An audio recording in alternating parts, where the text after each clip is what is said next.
Thank you so much. Hello, welcome to the Ordway Center for the Performing Arts. The Ordway respectfully acknowledges that we gather on Dakota land. In the spirit of reconciliation, the Ordway will continue to honor and work with our Native and Indigenous communities through the arts.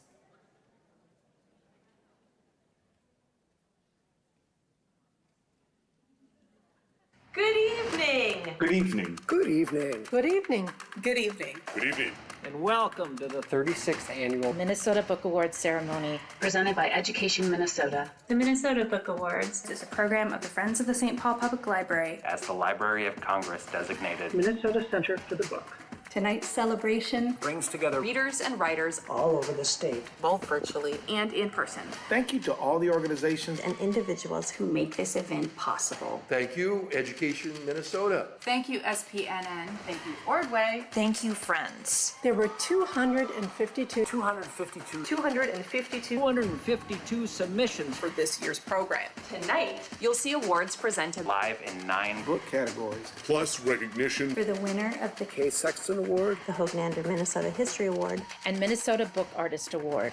I'm from South Minneapolis. I'm from Red Lake, Grand Marais, West St. Paul. Maple Grove, Oakdale, Bemidji, Rondo. Edina, Duluth, Minnesota. I'm from good old St. Paul. I'm thrilled. Thrilled to be here as a finalist. This is my first, First, second, Third, fourth, fifth, possibly sixth. 11th Minnesota Book Award ceremony. I'm excited to be in community with you.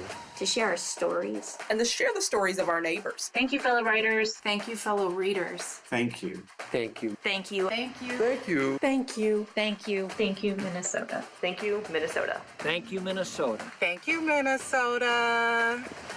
Y'all stay warm.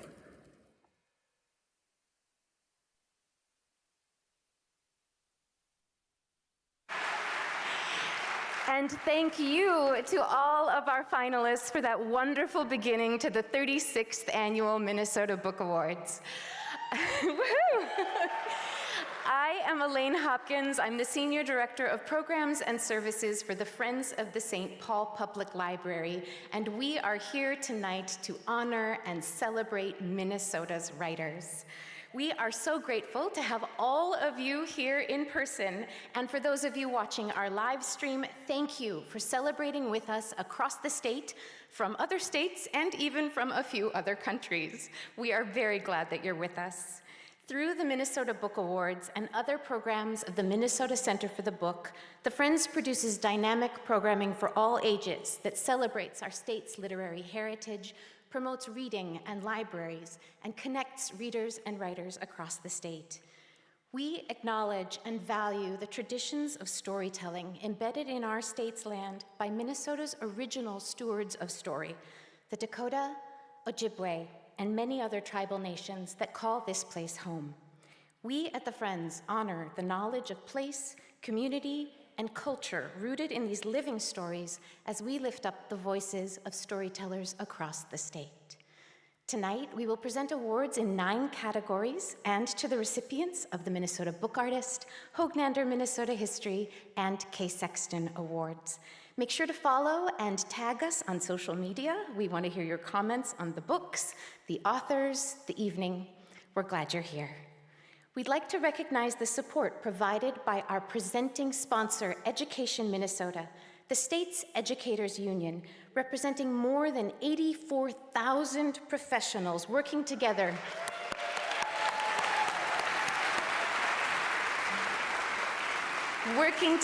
for excellence in education for all students. Here to speak to Education Minnesota's commitment to learning and literature is Secretary Rodney Rowe.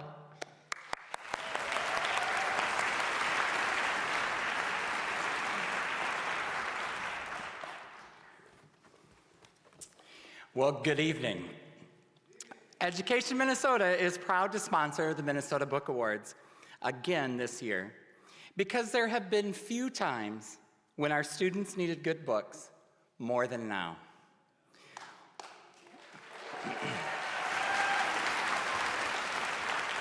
We are meeting at a time when a national movement to restrict what students can read and learn has nearly encircled our state. Thank goodness for Canada.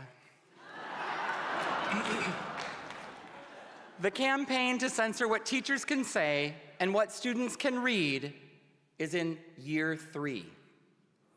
And it has never been so blatant or effective. Across the nation and in Minnesota schools, there are still calls to remove books, any book, that challenges tired ideas of what's okay for students to know.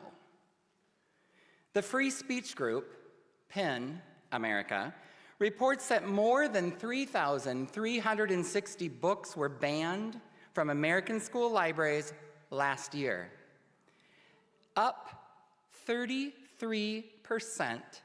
from the year before.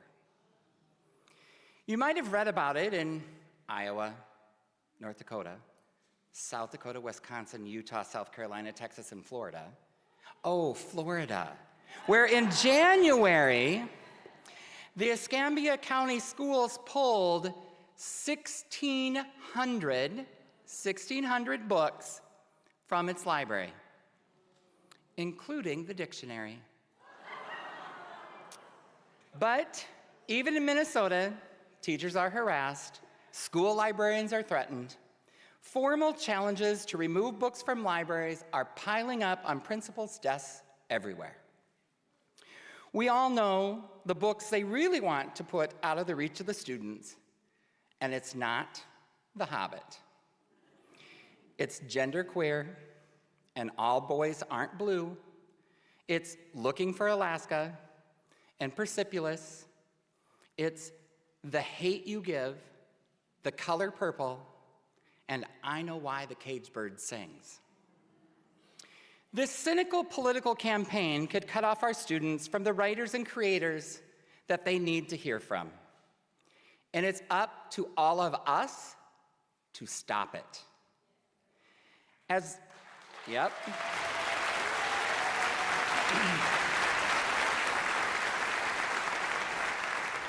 Minnesota's own Duchess Harris wrote in an essay in November, and I quote, "It can happen in Minnesota too, but only if Minnesotans let it happen."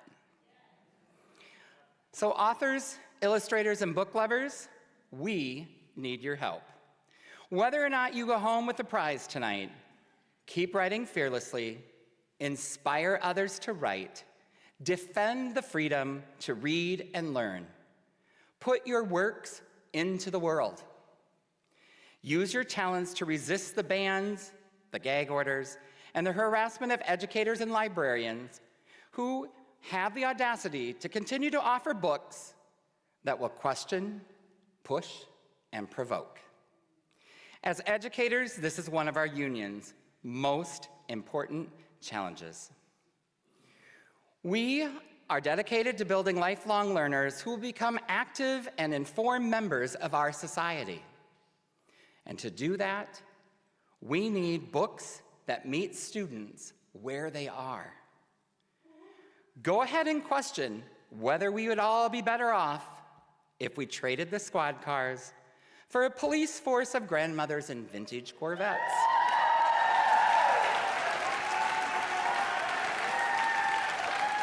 Imagine magic libraries holding terrible secrets, forests that are seething with demons, and steel islands that are ruled by billionaire libertarians, maybe the scariest monsters of all. Help our little children understand that all families are different, and that a duckling can be loved by loon parents as one of their own.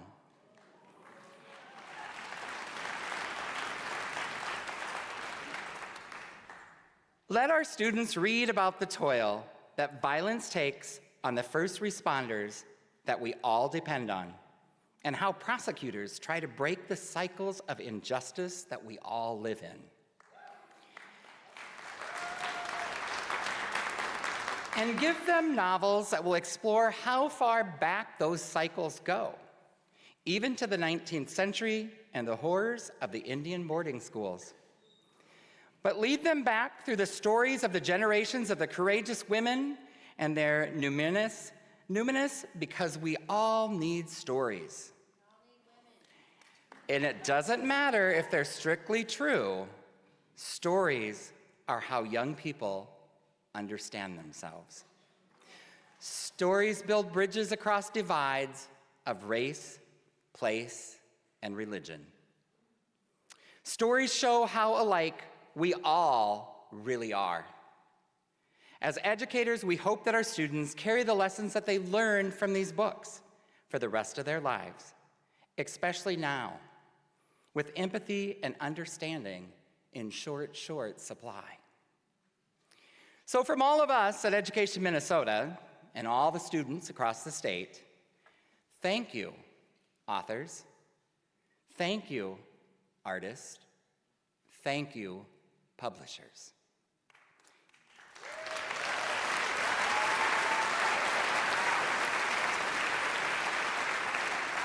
We ask that you keep writing, keep drawing, keep printing, and keep questioning and keep connecting.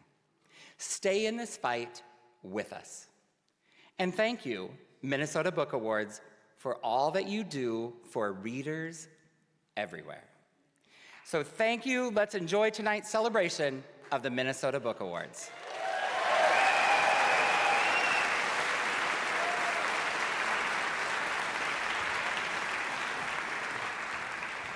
Thank you so much, Rodney. Your words are always such an inspiring start to the Minnesota Book Awards. We are so grateful for the work that you and all of your fellow partners do at Education Minnesota and for this partnership that we have with the Minnesota Book Awards. We're grateful to all of the sponsors and partners who make tonight possible. Now, it is my pleasure to introduce our MC, Nerdy. One of the fastest rising stars in Minnesota's music scene, Nerdy burst onto the stage in 2018 and has been making headlines ever since. Performing on stages alongside national acts like Ludacris, Migos, Logic, Tyler the Creator, and the Wu-Tang Clan, Nerdy is well on his way to becoming a household name. Voted Best New Minnesota Artist in 2019, headlining the Best New Bands show in 2020 at First Avenue, and being voted Best Live Concert 2021 and Best Minnesota Artist 2022, Nerdy brings an explosion of energy every time he hits the stage. And this time, it's ours. Please join me in welcoming Nerdy.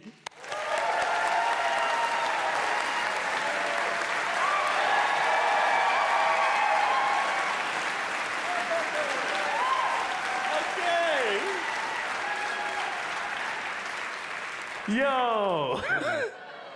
What is up, everybody? What y'all talk about?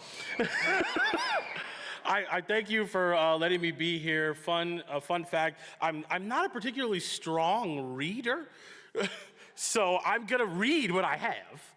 And just, we're all gonna be cool. But really, honestly, thank you. I'm so happy to be in the company of all of you writers and book lovers. Thank you all who have channeled their time, energy, and talents into creating, producing, and sharing the work we honor tonight. So I want to thank all of the sponsors and individuals who make this celebration possible. This ceremony and the Book Awards whole program exists within the vibrant literary community in Minnesota. We are fortunate to have leadership that recognizes the importance of poetry in our lives. And doubly fortunate, triply fortunate, I might say, that the Minnesota's Poet Laureate is here this evening and will start us off with a poem. Yeah, that's right. Hey, that's a good thing. We out here. Please join me in welcoming Dr. Gwen Neal Westerman, named Minnesota's Poet Laureate in 2021. Give it up.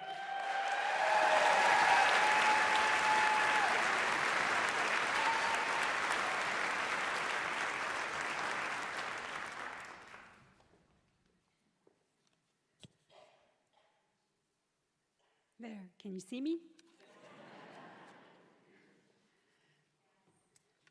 Thank you. I heard there are book lovers in the house.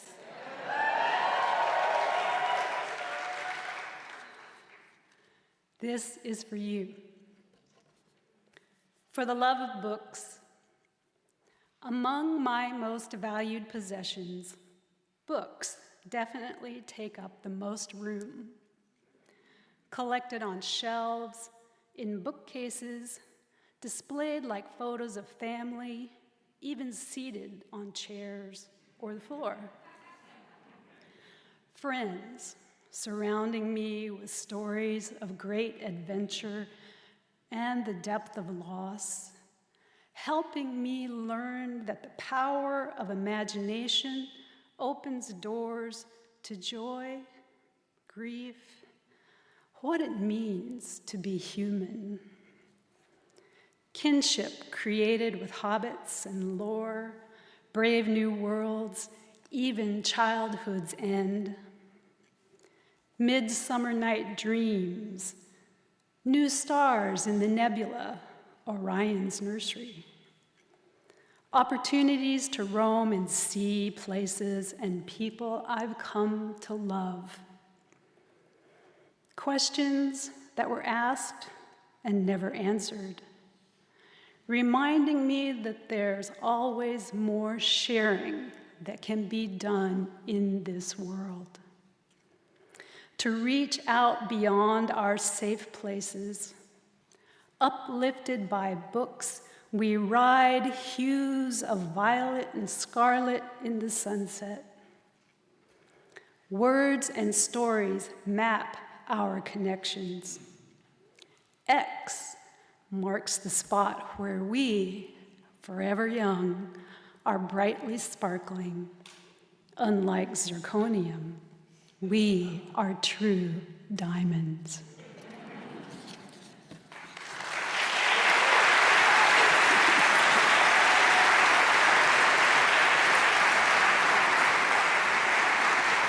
Come on, give it up, man. Come on, let's go.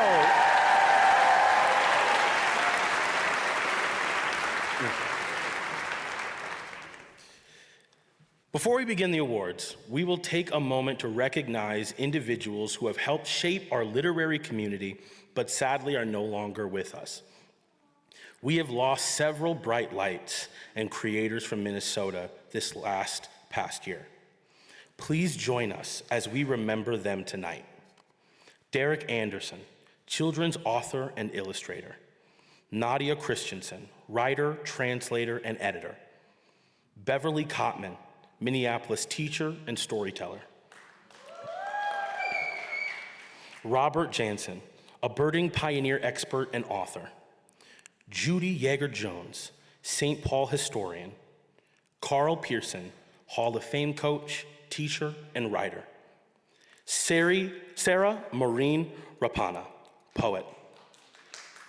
Jane Resch Thomas, accomplished children's book writer and mentor. Nothandu Zulu, master storyteller and co-founder of the Black Storytellers Alliance. We are so grateful for the contribution of these remarkable individuals. They will be dearly missed.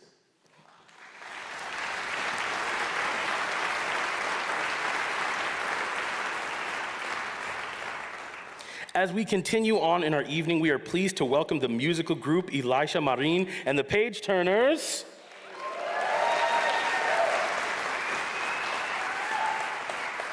New to the Book Award stage with original music customized for each winning title by band leader Elisha Marin.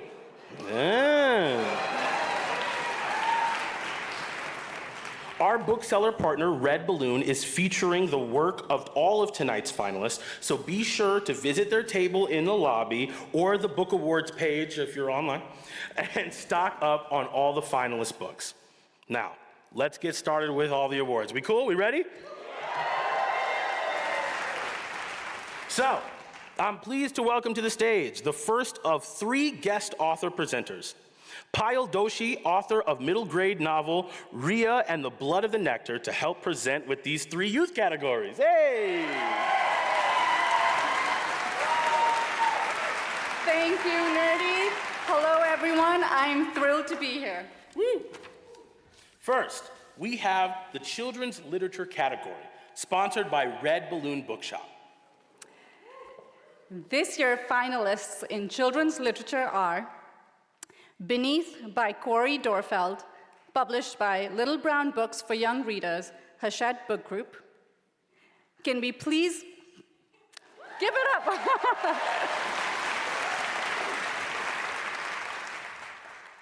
Can we please give the police department to the grandmothers by Janata Petrus.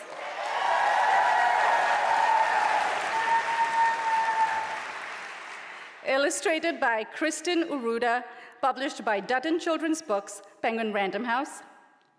Finding Family, The Duckling Raised by Loons, by Laura Purdy Salas.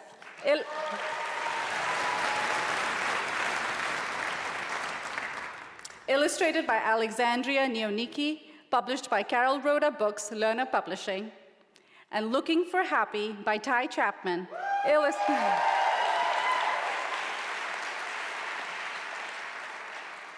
Illustrated by Keenan Farrell, published by Beaming Books, 1517 Media. And the winner is...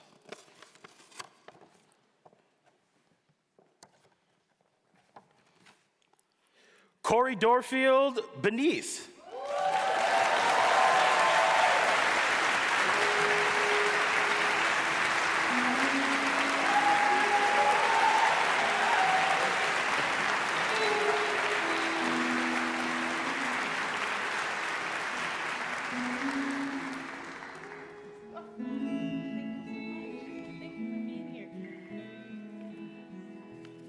Hello, everybody. I admit I'm a little surprised, but I did write something down just because I knew I would be nervous. First, let me say it is such an honor to be among this year's nominees. Please read all of these books. They are all so amazing, and they are all so Minnesotan and unique in their own way. So that's all I can say is just it's such an honor to be a part of them. It's also so amazing to be part of the community here in Minnesota. I can't say enough about our creative community here. I want to thank the judges, the Friends of the St. Paul Public Library for recognizing all the books that are here tonight and being celebrated. I am just so proud to be a part of all of it.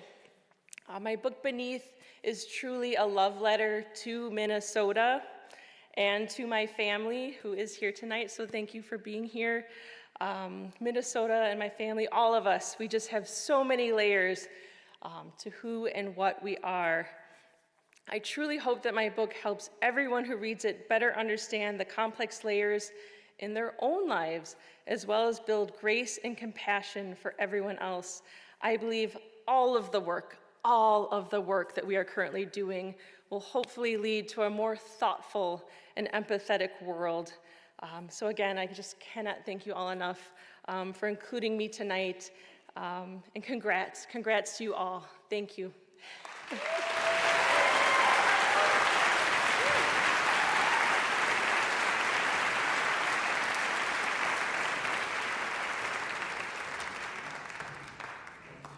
Our next award is Middle Grade Literature, sponsored by Education Minnesota.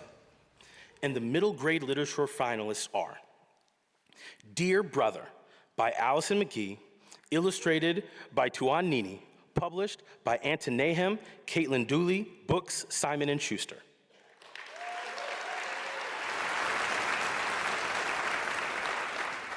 The Kitchen Pantry Scientist, Ecology for Kids, by Liz Lee Heineke, published by Quarry Books and the Quattro Group.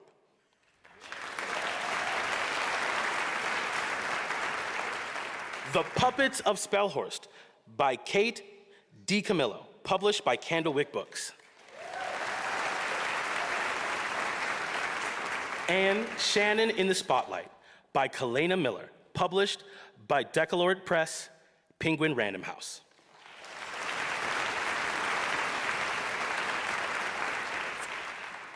And the winner is...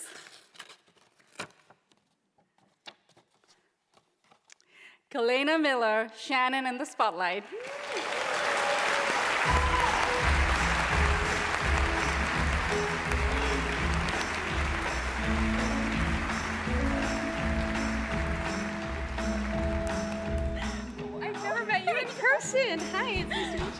Nice to meet you.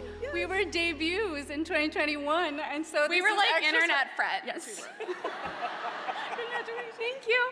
Hi, everybody. Thank you for having me, and thank you for this. This is so exciting. I recently moved to Texas, which is a choice, I know. I promise I was eligible. This isn't like a scam or anything. The book came out when I lived here. It's about minutes, all those things. I moved there to open a bookstore, so like book things, which is great.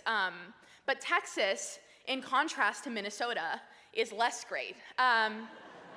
And when people are always like, how do you like Texas? I'm like, Grant, I mean, outside of my bookstore, it kind of sucks. But I'm really, if they're watching, it's going to be awkward, but I don't think I sent them the link, so it's fine. But not like as a mean thing, just like I forgot. But whenever people ask me what I miss, it's like, I mean, the weather and, you know, the politics and the people and like culture and like all these things. But really, I miss all of you and like the book community. I'm sure you know this, but like, you guys have no idea how good you have it. All these organizations and these people and these authors, I mean, I've only lived in like 2 places, but I swear it's not the same anywhere else. And I'm just so grateful that I got to be here and that I'm here right now. And you are all beautiful book people. And thank you so much. This is wonderful. Thank you.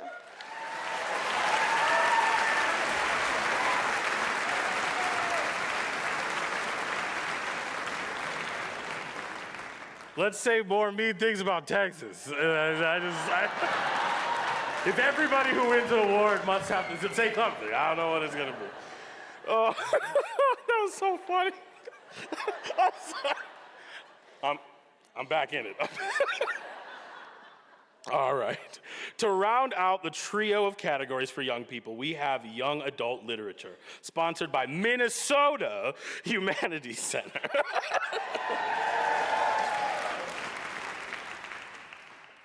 And this year's finalists for Young Adult Literature are The Girl I Am, Was, and Never Will Be by Shannon Gibney, published by Dutton Books, Penguin Random House.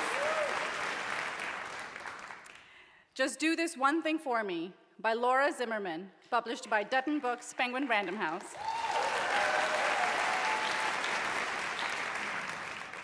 Reimagining Police, The Future of Public Safety by Dr. Artika Tyner, published by 21st Century Books, Lerner Publishing Group.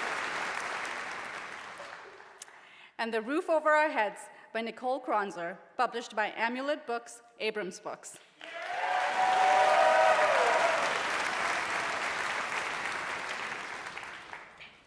And the winner is Shannon Gibney, The Girl I Am, Was, and Never Will Be.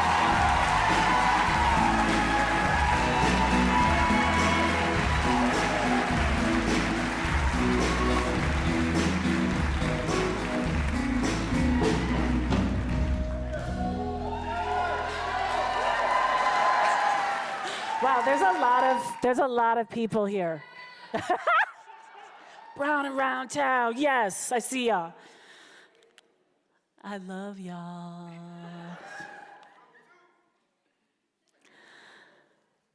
We wish to plead our own cause. Too long have others spoken for us. Editor Samuel Cornish and John Russworm made this bold declaration on the front page of the Freedom's Journal, the first African-American newspaper which began publishing in 1827. Although the situation that adoptees find ourselves in 2024 is markedly different than that of Blacks in the 19th century colonies, there's still some striking overlaps in terms of agency and ability to define our own realities, considering that the literature of adoption has been and continues to be dominated by non-adoptees, namely white adoptive parents who don't disclose themselves as such, and adoption agencies. I locate The Girl I Am, Was, and Never Will Be within a burgeoning canon of adoptee-authored work, that work of resistance, that for me is anchored in the Black radical tradition, that Cornish and Russworm articulate. It is as exciting as it is hopeful, and I thank every adoptee creating work now and every reader consuming it. This book began during the pandemic, so thank you to my parents and my kids for giving me the time and space to write it. Thank you to my editor, Andrew Carr, for embracing the book's weirdness, because it is a very weird book. Yes. Every step of the way, and telling me I could do it when I didn't know what I was doing. And there were a lot of times I didn't know what I was doing. So keep going when that happens. Thank you to my beautiful, beautiful, beautiful friends. I love you guys so much. I get like a little verklempt. Thank you for always holding me up, taking care of me, and pushing me forward. Thank you to creativity for giving my life meaning and purpose. Thank you to the truth for always leading my way, even and especially through difficulty. Thank you.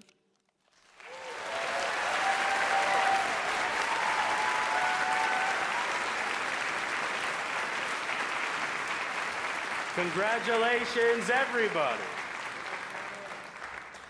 In addition to honoring the writers and illustrators for their tremendous work, we have a special award each year to celebrate an individual or organization for outstanding contributions to Minnesota's literary community. This award is named for Kay Sexton, a career bookseller and dedicated arts advocate. This year, the Kay Sexton Award goes to Bao Phi.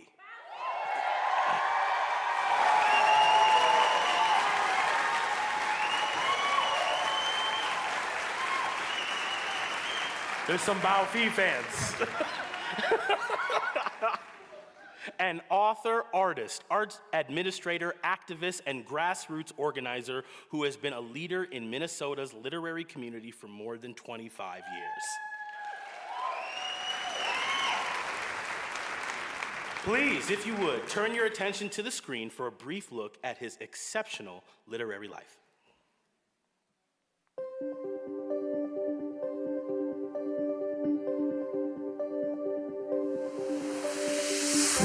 Bao wanted to do more than put his own stories out into the world. He wanted to pass the microphone to others, as he has always done. Bao worked with Dr. Sarah Park Dahlen to create the Mirrors and Windows Fellowship at the Loft.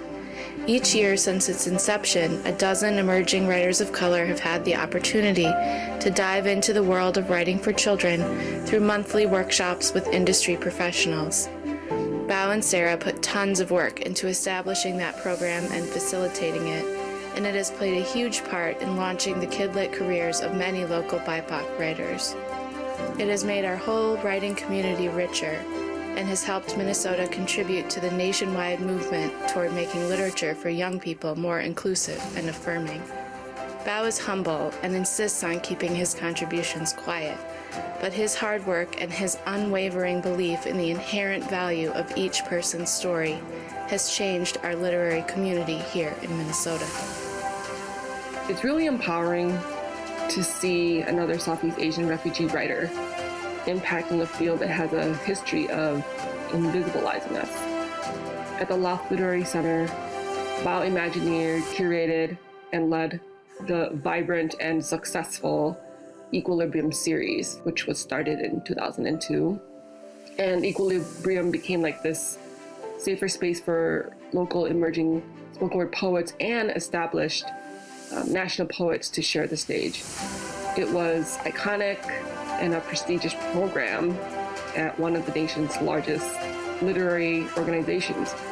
Because of Bao's work at the Loft, I felt like I could call it another creative home, and I know that I'm not the only artist of color who feels that way.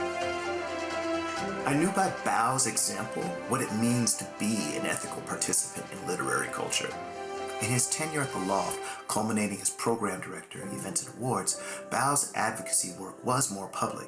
Bao was a principal organizer in Wordplay, a Twin Cities-based and national-class literary festival, and an administrator for the McKnight Artist Fellowships in Creative Writing.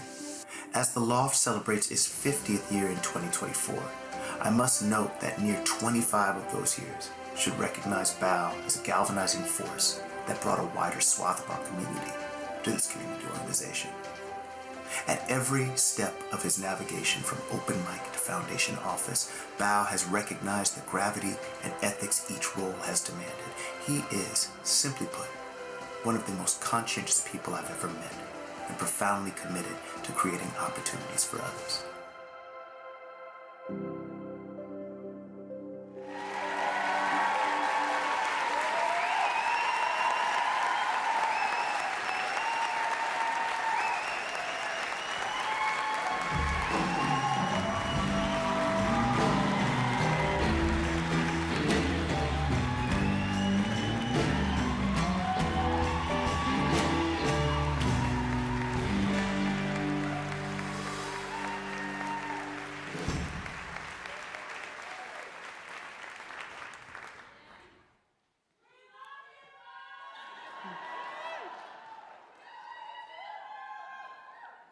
Before I get started, my kid is watching from New York. Kiddo, you're the best thing.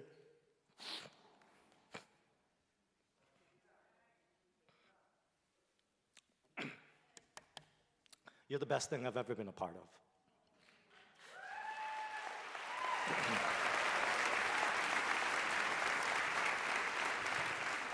And I will always be on your side. Please do not become a conservative or a serial killer.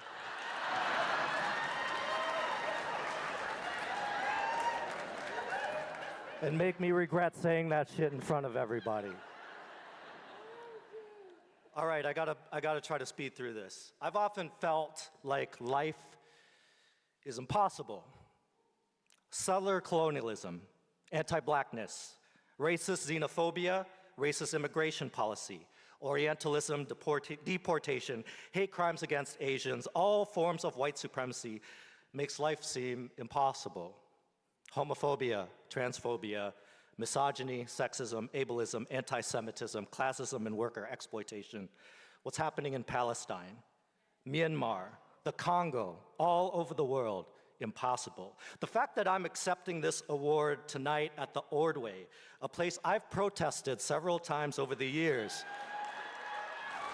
due to their continued and repeated presentation of the Broadway play Miss Saigon, the most enduring representation of Vietnamese people in Western pop culture, written by white men, you get the point.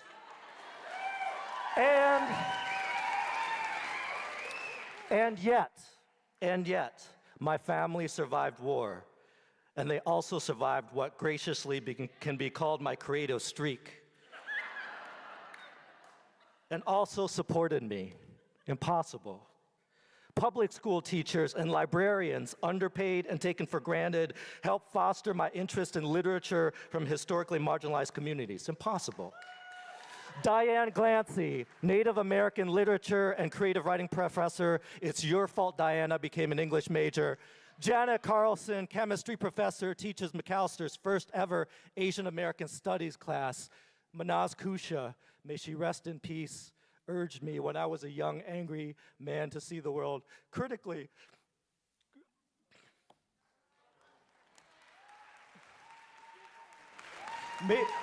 May she rest in peace, urged me to see the world critically, but also generously.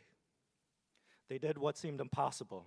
Alan Kornblum, rest in peace. Chris Fishbach, Erica Stevens of Coffee House Press, Chrissy Moen, everyone at Capstone. The many therapists over the years helped try me untie these knots up here.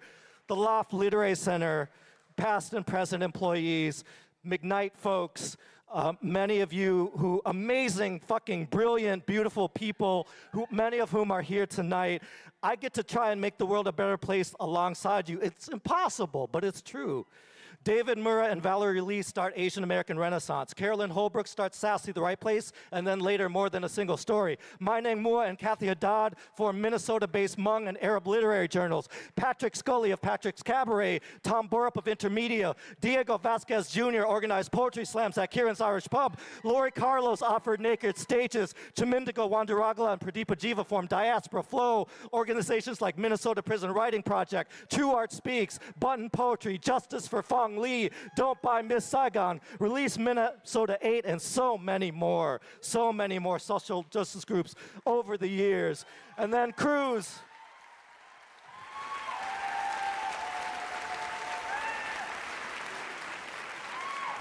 Okay, I gotta get through this. They're gonna play me off any minute. Crews like Edu-Poetic Entertainment, Palabristas, Making Oral History, Mongrel, Poetry Asylum, Mango Tribe, Red Lights and Poetry, every Minnesota Slam Team, Funny Asian Women Collective, Theater Moo, Pangea, individuals like my good friend Molly Breff Griffin, who keeps writing beautiful books, even if conservative groups try to ban all art by LGBTQ people like her.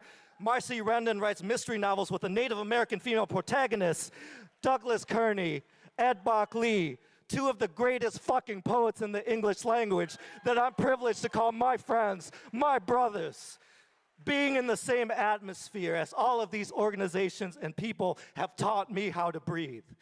If I was to give everyone up here their due, I would go overtime and I would get played off for real. So, I'll try to wrap it up this way.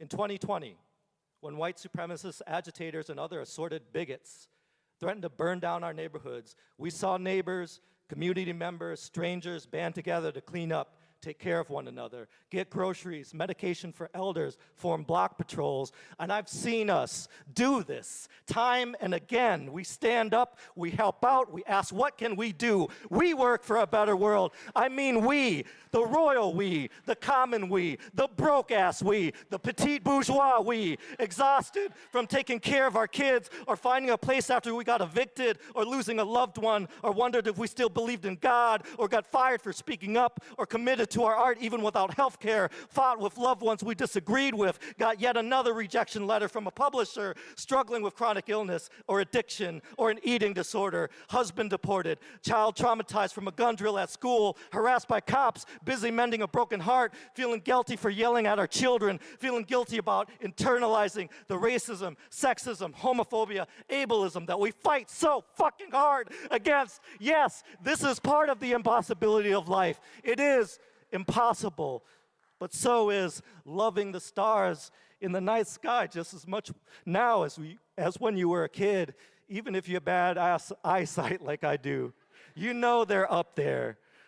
The music curling in the waves of Lake Superior, how much you love the smell of wood smoke and good kissing, playing your favorite song to your crush and never explaining why, the first bite of a buttery croissant and the earthy feel in your mouth from coffee, the earnest warmth of a real hug, ordering at a restaurant for someone you love in your native tongue, a picture of your kid's shitty snowman. We love our friends, our family, community. We would purify ourselves in the waters of Lake Minnetonka for. We run for office like my good friend Paula. We take up gardening, and we make really bad salads. We aspire to be the version of ourselves our loved ones need us to be. You know, that crow's feet face, hoarsely singing, stiff-jointed we. We get up every day, and we do it again and again, even though it feels impossible. No matter how many books they burn or ban, they can't take away what we've done. They can't break us all. So friends, family, community members, writers, artists, people, let's keep doing it. Let's keep doing the impossible together.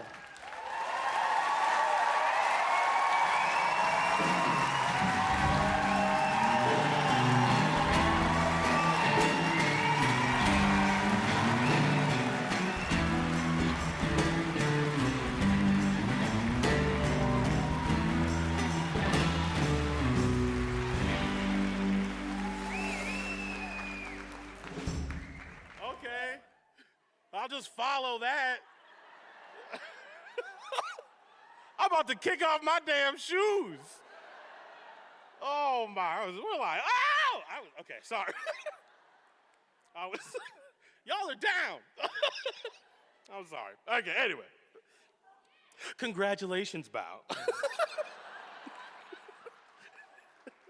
But thank you for all you've done for our community of writers and readers. Now, I am pleased to welcome my next co-host, James Densley, co-author of 2022 Book Award winner, The Violence Project.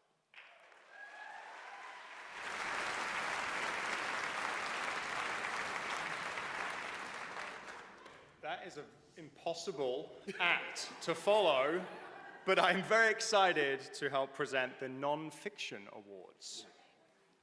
First, we have the Emily Buchwald Award for Minnesota Nonfiction, a category dedicated to Minnesota history and people. Sponsored by Annette and John Whaley, its namesake is someone who has made a profound mark on the literary scene in Minnesota.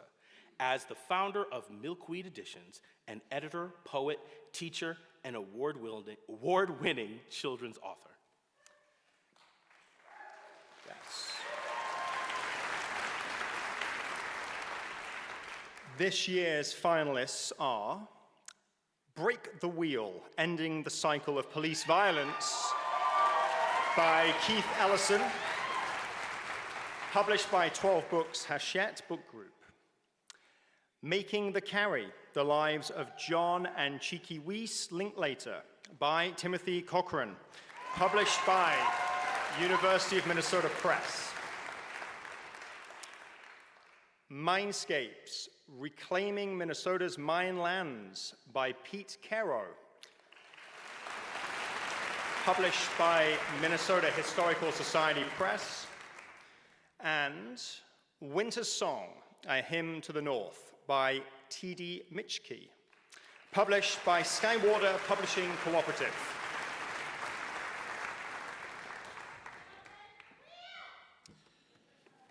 And the award goes to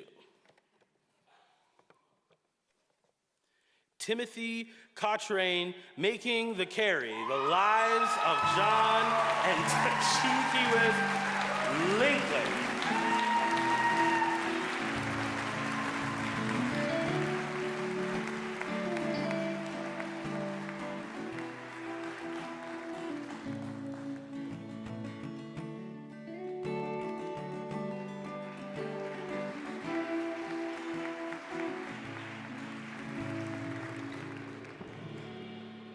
Well, thank you all.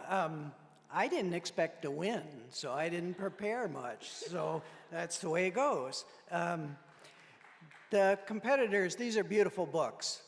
Read them all, and they're important stories, so they need to be read. I'm truly surprised, actually.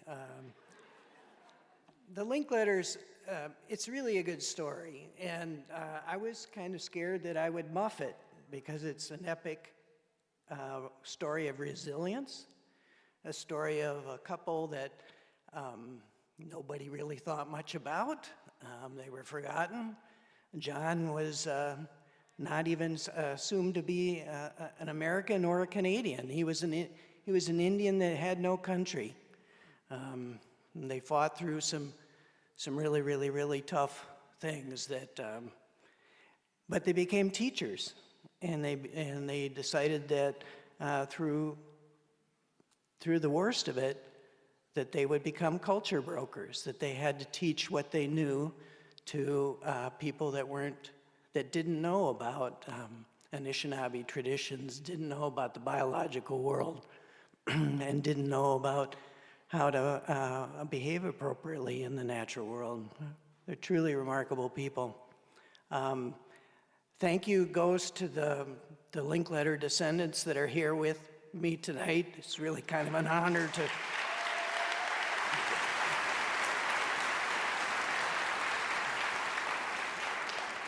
I knew I didn't blow it when I made friends with the family, so that was really a good thing. And thanks to the family, my wife, who heard too many of these stories too often. And for those of you who don't know, this is just a humble individual. If you ever heard of a man named Sigrid Olson, John Linkletter was his teacher.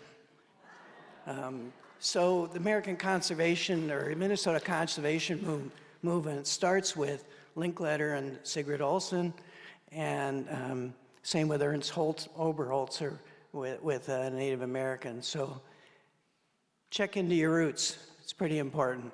Thank you very much.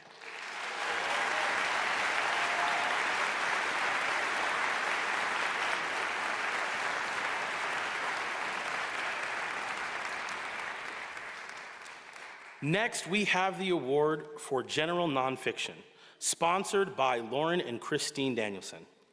The finalists in the general nonfiction category are The Greatest Summer in Baseball History, How the 73 Season Changed Us Forever, by John Rosengren, published by Sourcebooks.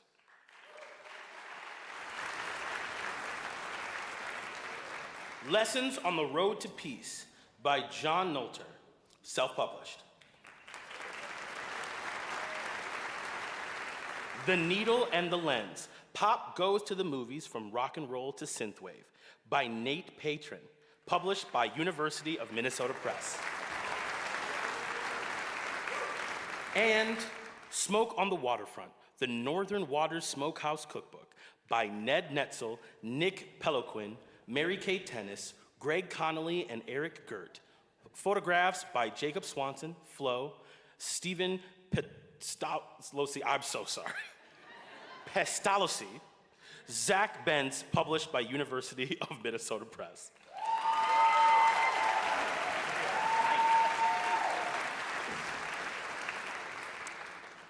And the award for general nonfiction goes to, if I can open it, John Nolter for Lessons on the Road of Peace to Peace.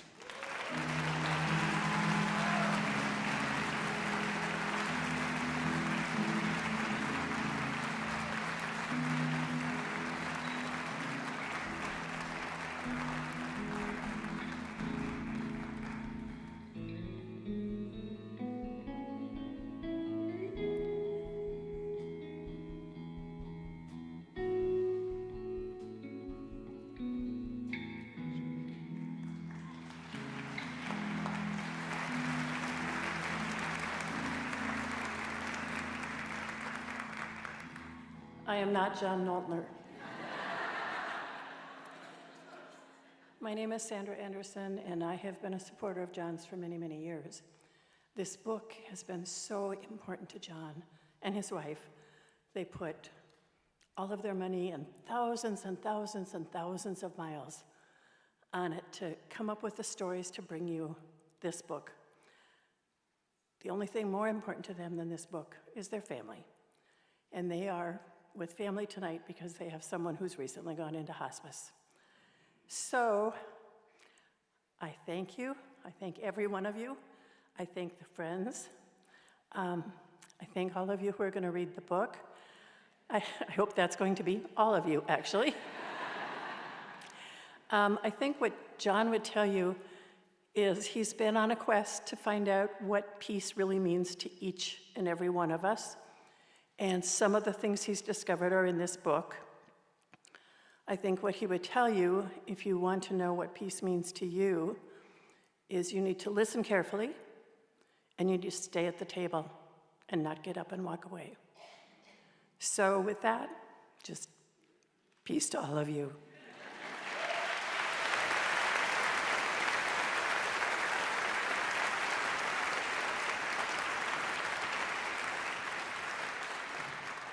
Next, we have Memoir and Creative Nonfiction, sponsored by Bradshaw Celebration of Life Centers. The Memoir and Creative Nonfiction finalists are The Crystal Gavel, How I Put My Heart into the Body of Law, by Sue Cochran with Mick Cochran, published by Wise Inc. Media.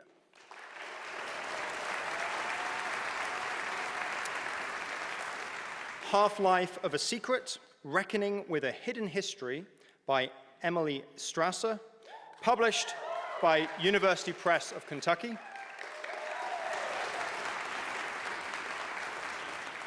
In the Company of Grace, a veterinarian's memoir of trauma and healing, by Judy Lawich, published by University of Minnesota Press. And Trauma Sponges, Dispatches from the Scarred Heart of Emergency Response, by Jeremy Norton, published by University of Minnesota Press.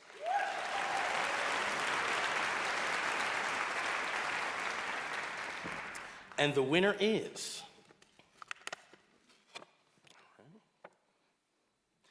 Emily Strasser Half-Life of a Secret, Reckoning with a Hidden History.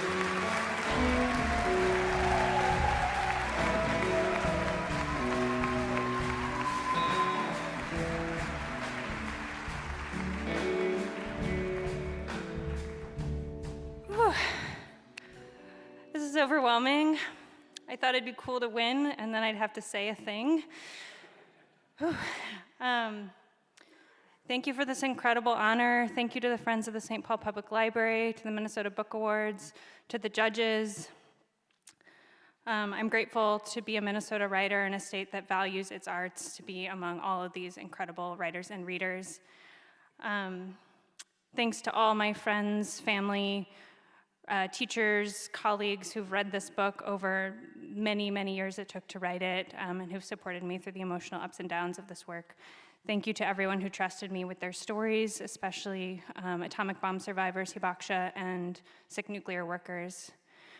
And finally, deep gratitude to everyone who continues to work for the abolition of nuclear weapons, and to everyone who is working for the value of human life from Hiroshima to Gaza. Thank you.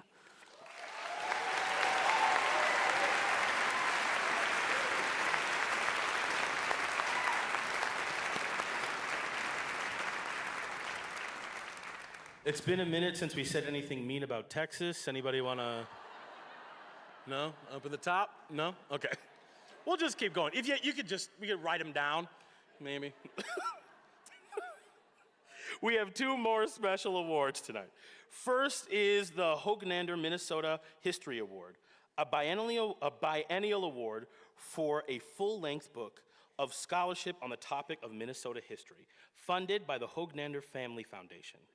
Created by Orville Joe Hoaglander, this award stems from his family's belief in the importance of studying and preserving history and their long-standing relationship with the Minnesota Historical Society. There were 6 eligible books in this 2-year cycle, and on behalf of the Minnesota Book Awards and the Hoaglander Family Foundation, it is my pleasure to announce the winner of this year's award is Pete Caro, author of Mindscapes, Reclaiming Minnesota's Mindlands.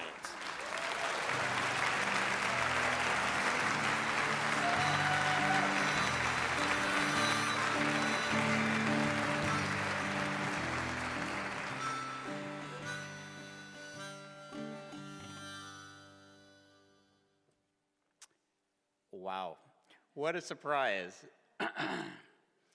I'm getting a feeling that surprise is one of the themes of tonight's awards. I've heard that many times, but let me tell you why I'm particularly surprised. My day job is that I'm an engineer. If you've never met an engineer, we aren't known for our facility in the communicating arts.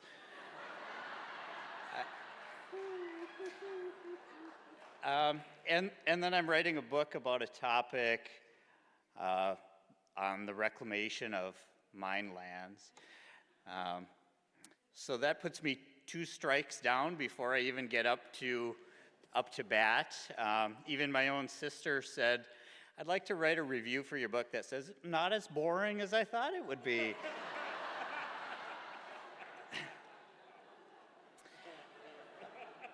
So it's just a tremendous honor. I can't believe it. And I want to say thanks to my wife, Miriam. She's in the audience tonight. And if you've read my book, you know that the last chapter is autobiographical. And it's the story about creation of the Redhead Mountain Bike Park, transforming 10 former open mine iron ore pits into a world-class mountain biking destination in northeast Minnesota.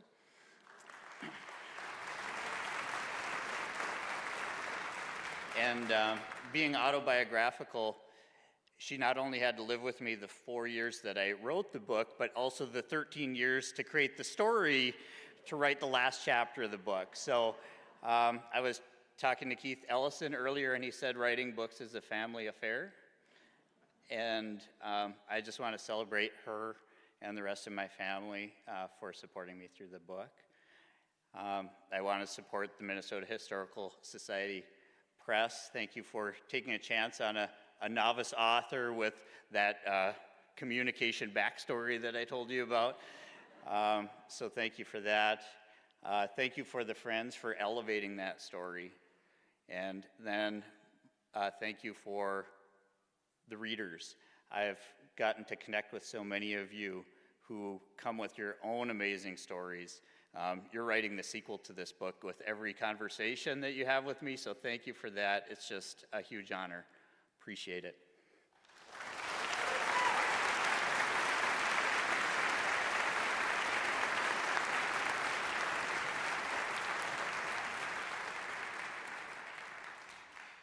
Now we will honor Minnesota book artists for the excellence of new work and contributions to Minnesota's book arts community. The Biennial Book Artist Award is sponsored by Lerner Publishing Group and presented with Minnesota Center for Book Arts. Early in its history, MCBA was housed at Lerner Publishing, and the sponsorship of the Book Artist Award continues Lerner Publishing Group's long tradition and interest in book arts. This year's Book Artist Award goes to Vesna Kittleson in recognition of her excellence in new work, Letters to America.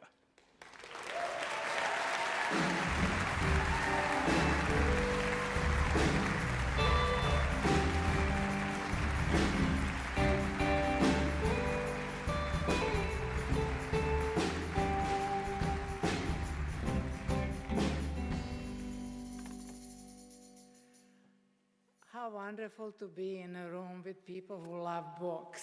I can't imagine anything better. This is my favorite place right now, even though I am one of these people who were very astonished that I was chosen with Letters to America to be a book artist of this year. And I was also told that I have to be very brief and say all the names very quickly. These are the names I want to thank. The Friends of the St. Paul Public Library, the jurors who have selected Letters to America to be awarded, Elaine Hopkins, who has managed all the process, and from first phone call that I got about my book to this seat tonight, Elissa Voschel, who is Executive Director at MCBA, where my book is now on display if you ever wanted to see it. Because this is an artist book, it's not to be handled by many hands, you know, but you can go have a look at it there. I would like to greet and say that my honor is really shared with all the immigrants in this world, but particularly inside of the United States. Thank you. And I have experienced how wonderful these people are. Many of these immigrants took care of me when I had a major spine surgery for 1 whole month. And every time I didn't understand something, they would apologize to me because they were outside of the English language to a level that they would really like to be. So I decided immediately, this time I'm not going to be writing Letters to America in my imagination, but instead I'm going to make an artist book in which I call on all of us everywhere to integrate these wonderful, hardworking people so that we can have a better future. A little bit of empathy and understanding goes a very long way. Thank you. So these people are a general group. I don't know them, I never will, but I think about them because I think that the oneness is very important to achieve. And then second group is my family. There are only 6 of us. So our son married a Brazilian woman, and our grandchildren have names Isabella Kittleson and Giovanni Kittleson, which tells you everything. We really practice this kind of integrating, even though our cultures are Brazil, Croatia, and big undercurrent of Norwegianness. So I want to tell you, it's a wonderful life that way. Also, my wonderful husband of 54 years, who stood by me and believed in my art. I can't tell you but just how much I appreciate it, and I love you. And thank you. And I also want to mention talented people who helped me with my art book, and they are Smart Set Printing Company with the leadership of Kevin Brown and his designer Jesse Michaud, and then book artist C.B. Sherlock, who did the letterpress for my book, and also another book artist, which is Barbara Ejadi, who has even invented a new bookbinding technique so that I could have Letters to America the way I like it and that I can share it with you. Thank you.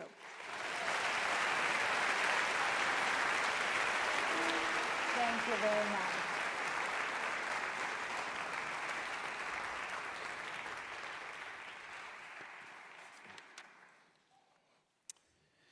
Before we move on to our final 3 awards of the evening, let's take a moment to hear about how the Friends connects readers and writers as the Minnesota Center for the Book. The Friends of the St. Paul Public Library is the Center for the Book in Minnesota. The Friends has been designated by the Library of Congress to connect readers, writers, and libraries. I think it is our responsibility as legislators and as policymakers and funders that we are providing the opportunity to share this wealth of literacy across our state. We are a leader in so many ways, and making sure that the arts are supported is absolutely imperative. And so the way that you are able to get those books and those different pieces of literature out into the communities is so valuable when we are building that really beautiful multicultural community that we've become. And so getting that writer and the reader connected is just so important. It's just as important to bring arts programming way out into all corners of the state as it is to push artists to show up in those places. And without not just financial support, but really relational support, partnership support, I feel like writers really wouldn't be able to do much outside of just their own bubble, their own community. I think really when it's successful, you're finding partnerships and communities that are really working hard to open up, their community to all kinds of different voices and experiences. And it's the partnership that is so important. Really, the arts are a part of addressing any problem we have in society, in our culture. We really can rely on artists of all kinds to participate in those efforts, how we cultivate an understanding so that we can shape our future and make an impact on people around us.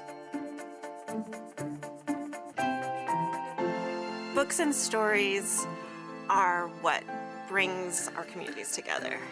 Libraries bring my books to people that might not otherwise find them. We kind of can bring those pieces together and introduce them to each other is the way that this magic happens.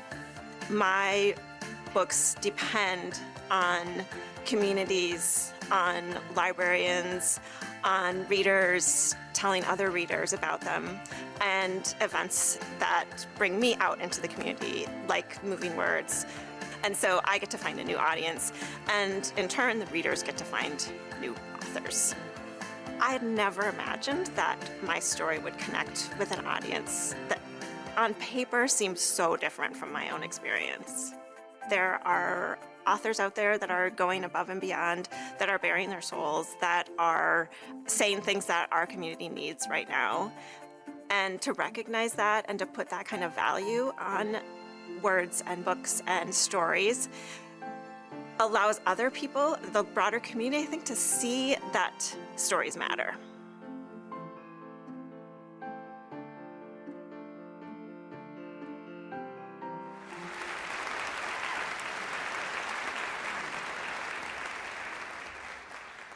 Partnership is essential to the Friends as the Center for the Book to produce dynamic programming across our state.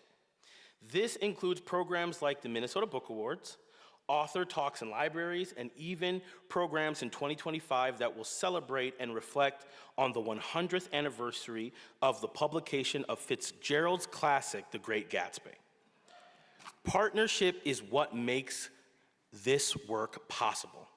Your presence tonight is already a show of support for this work, and your additional gifts help the Friends reach every corner of our state.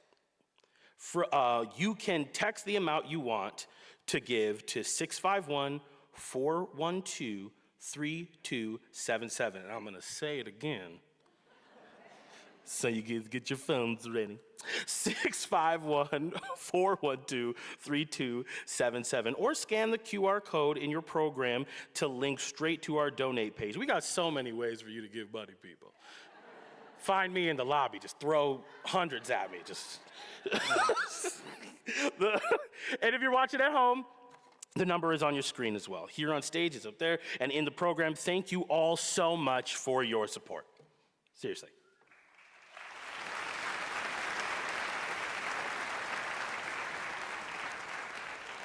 Now, for the final 3 awards of the evening, at the risk of burning down the stage with some energy, I welcome back Bow Fee to the stage. Welcome back. Hey, I do. We out here. I got 2 jobs tonight. Yeah. I really feel like an immigrant.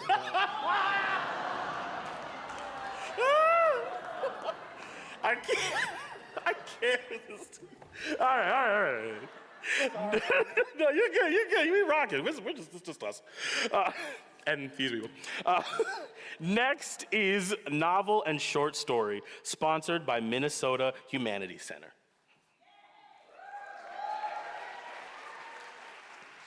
And the finalists for novel and short story are Brotherless Night by V.V.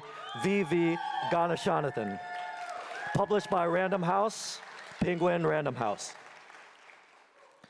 A Council of Dolls by Mona Susan Power, published by Mariner Books, HarperCollins Publishers. Power and Light by Will Weaver, published by Calumet Editions. And The Sky Vault by Benjamin Percy, published by William Morrow and HarperCollins Publishers. And the winner for novel and short story is Mona Susan Power, A Council of Dolls.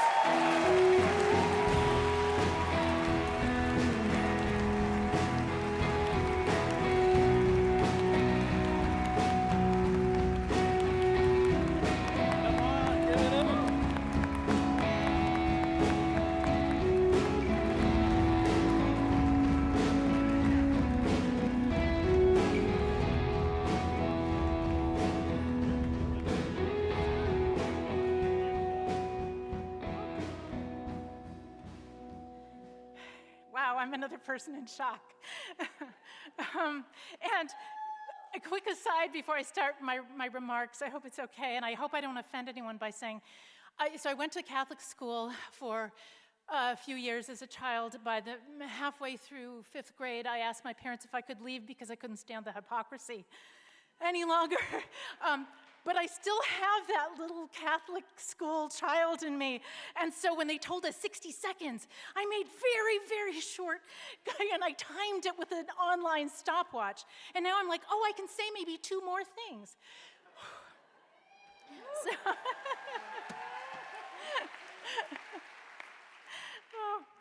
I don't speak our traditional language, Dakota, fluently, but I'm learning, so I want to say,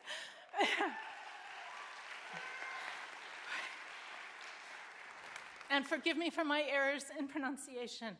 Wopida tanka mitakuyapi. Thank you to everyone responsible for manifesting these amazing awards, the Friends of the St. Paul Public Library and the judges and everyone else. I'm just truly honored by this.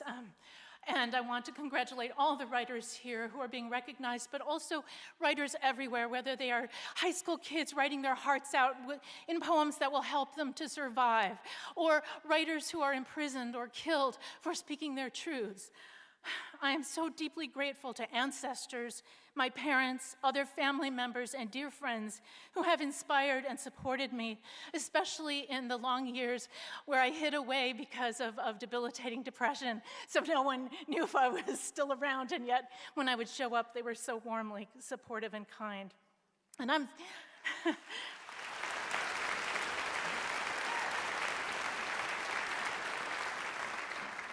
I'm also thankful to the warmly generous arts community in Minnesota. I've lived in many other states, and I echo the author who mentioned earlier how much we rock here.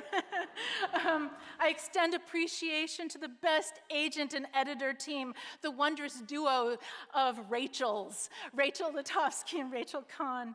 And then finally, everything I write, everything always, is dedicated to Indigenous peoples who are still besieged and displaced and dispossessed of their territories throughout the world.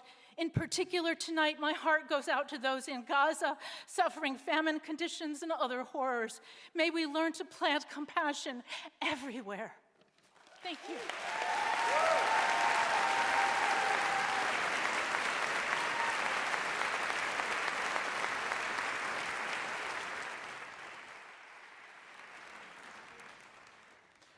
Our second to last award of the evening is Genre Fiction, sponsored by Macalester College. The Genre Fiction finalists are Citadel by C.M. Alonji, published by Blackstone Publishing. Ink Blood Sister Scribe by Emma Turge, published by William Morrow HarperCollins Publishers. Liberty's Daughter by Naomi Kurtzer, published by Fairwood Press. And Native Love Jams by Tashia Hart, self-published.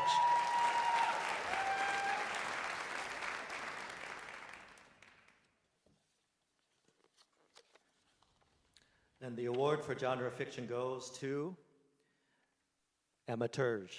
Ink Blood Sister Scribe.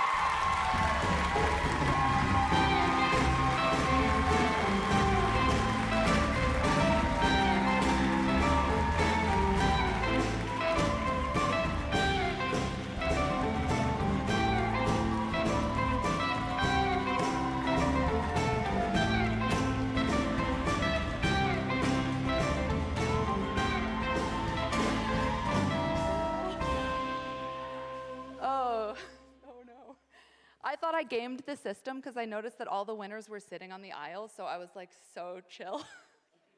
I was sitting in the middle. I was not sitting on an aisle. Shoot, I'm also really surprised. I guess we're all just really surprised.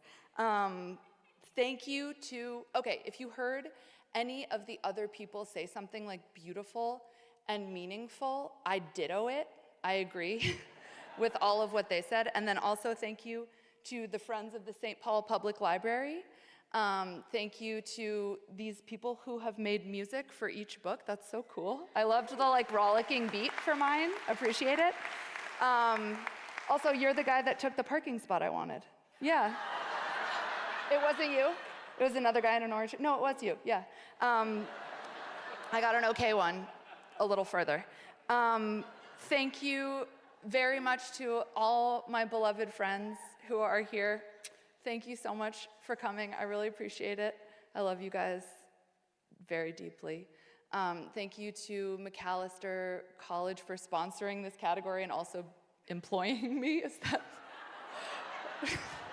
And also, that's where I got my undergrad degree, so this is all looking a little sketchy. But thank you to my colleagues at McAllister. Thank you to my students, past and present, and to my family. They're not here, but I'm from Massachusetts.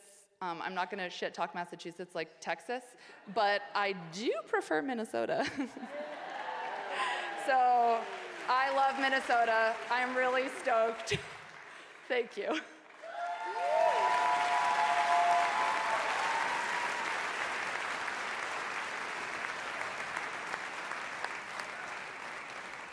What you didn't know, that this was actually just a states competition. We're talking about which state's the best. We're 2 up, baby. We are 2 up. But this is it, our final award of the night, poetry, sponsored by Wellington Management. Give it up for Nerdy, y'all.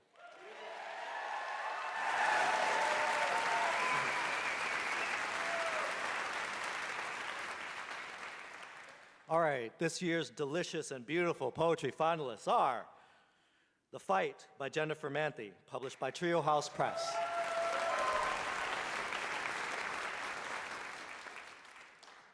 Meltwater by Claire Wanmanholm.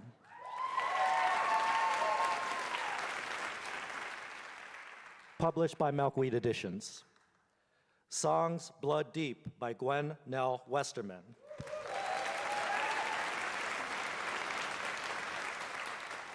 Published by Holy Cow Press.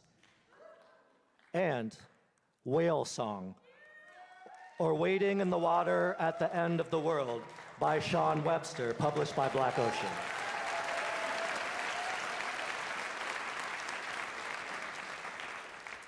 And the winner is Sean Webster, Whale Song, or Adding Water in the World at the End of the World.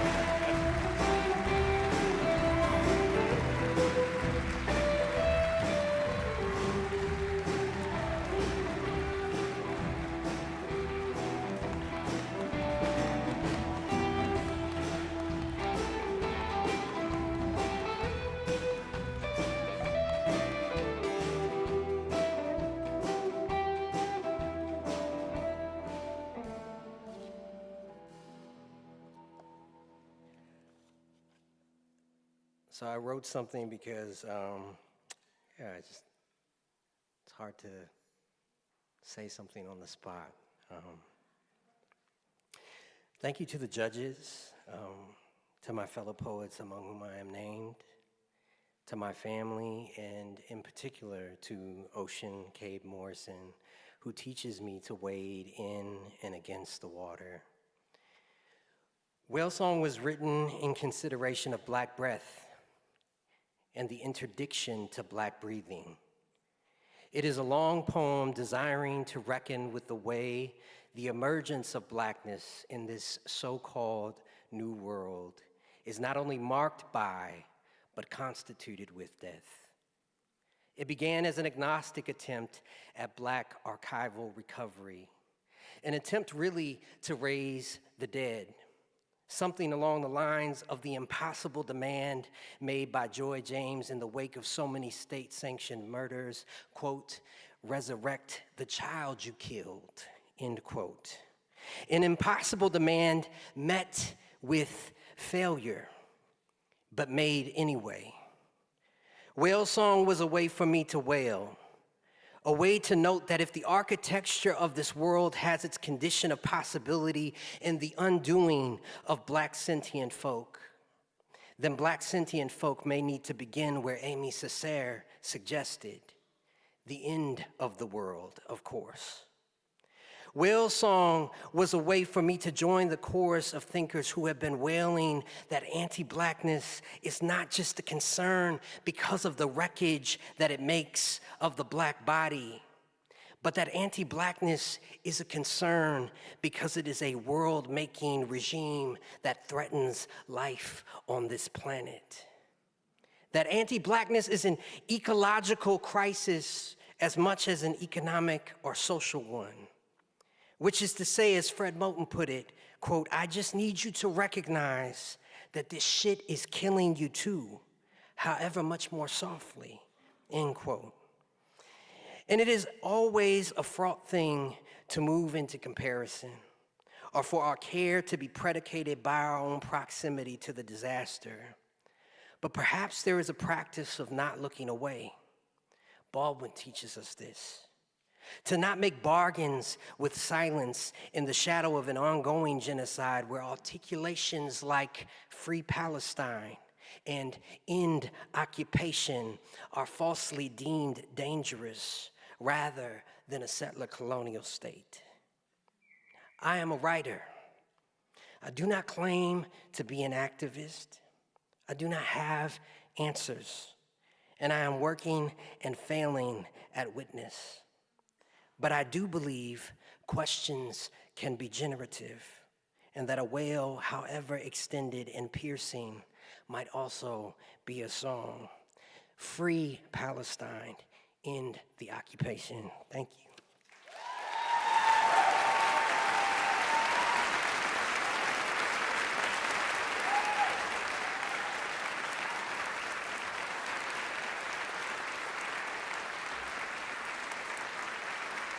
Thank you. Thank you for sharing the stage with me, Bao, and again to Pyle and James. Congratulations to all of tonight's winners and the finalists for your remarkable work, and thank you for sharing your stories with us. Let's give them a hand, please.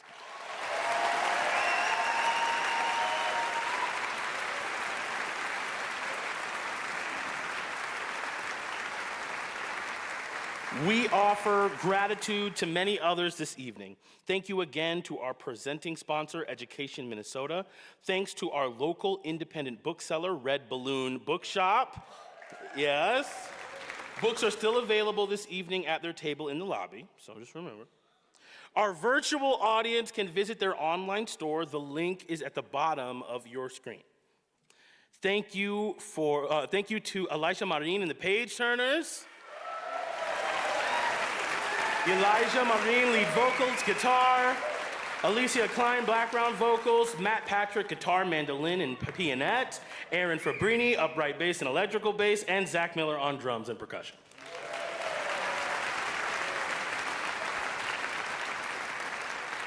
Thank you to Duchess Harris, chair, and all the members of the Center for the Book Committee for their guidance and dedication. Let me also recognize the staff of the Friends of the St. Paul Public Library and the judges, panelists, and other volunteers, as well as all of our financial supporters. Yeah? Yeah.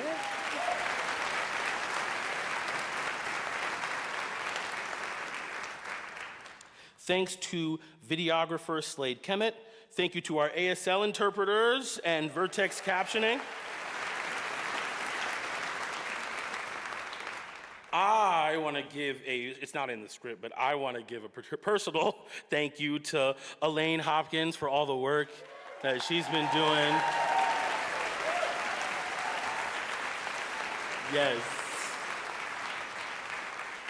We want to extend a huge thank you to the team here at the Ordway for guiding us through all the logistics for tonight's program. We couldn't be more grateful to SPNN for their long-time partnership and work with tonight's event as well.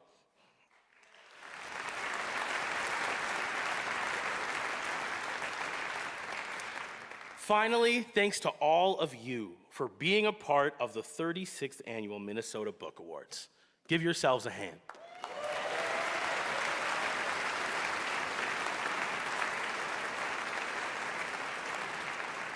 I have here that we're thanking Texas for some reason, but I'm just going to take it out. I feel like it's not the room.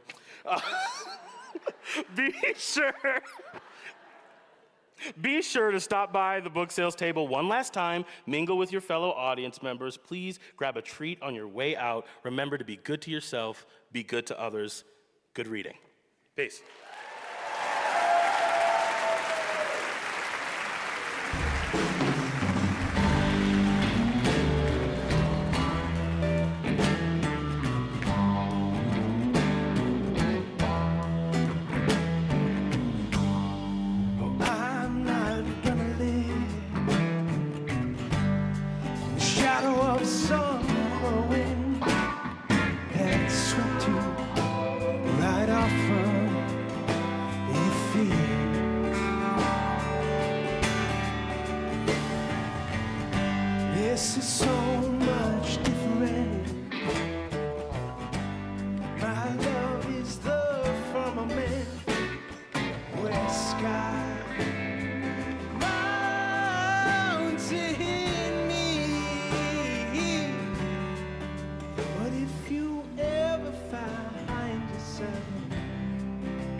regardless of how this song plays out.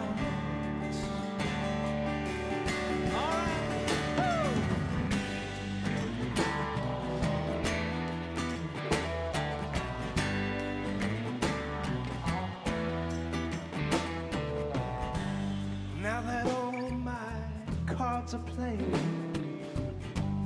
what difference does it make if I say that I've fallen for you?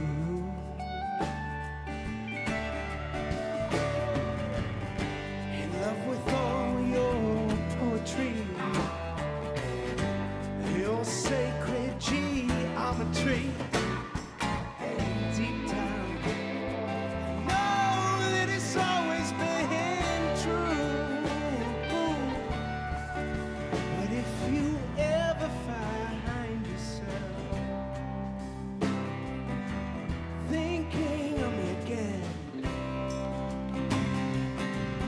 honey, I'll be to everything a man can be to a woman in the end. This part is the hardest, so you have my love, regardless of how this song plays out.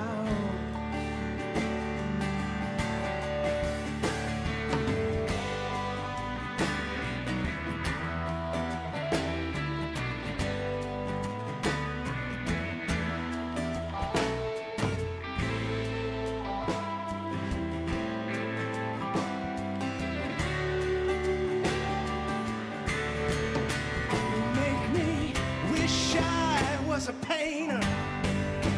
You make me wish I was an audience, so you can have this song.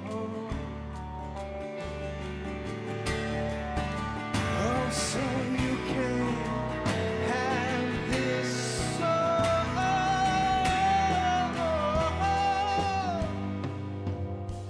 Oh, you can have this song and all of my love, regardless.